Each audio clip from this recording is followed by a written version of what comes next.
I have a question. Angela, thank you so much. First of all, on behalf of Question Pro, thanks a lot for sharing your story. I do have a question. I was fascinated with the Neustar conversation. When you came in, you said like, okay, we needed to improve brand equity, and you talked to a bunch of customers. Can you help us understand how much of qualitative versus quantitative modeling you did? Like in terms of like, okay, we need to increase brand equity. There was some quantitative model, but also you kind of picked up the phone and talked to a bunch of customers. So it's more qualitative, kind of like really engaging with them.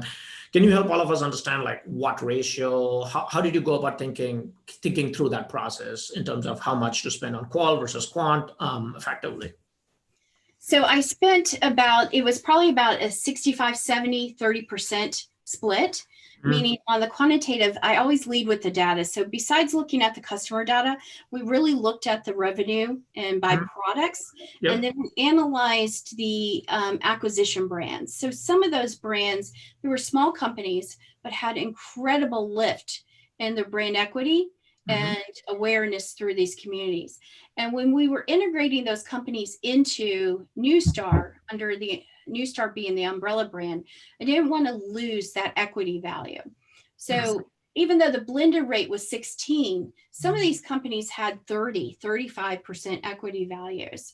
And I wanted to be able to offset that. So the data was very key for me to understand where I pushed and where I pulled with the technology layers around the company. From there, I started looking at customers, and on a qualitative perspective, the interviews were focused on both when I was looking at promoters, detractors, and then also the passive. And the passive was a key area that we were focused on, where they weren't making any movement. So when we lost this government contract, they weren't our basic end users. I mean, the government contract had 11 companies that we sold to. They were telco companies around the world. And there wasn't a really need to have brand awareness outside that market.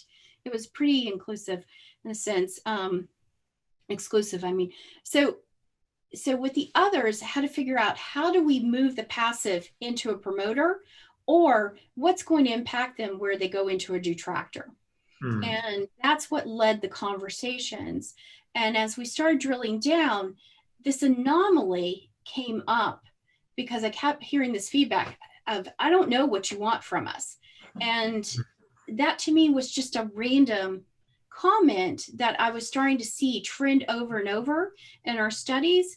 And it made enough of an impression on me where I had the team start looking into it and really looking at the personas going across the org, and then looking at how people were clicking on our content online and how they were interacting with it, when they bounced off of it, with advertisement, what type of call through we were getting.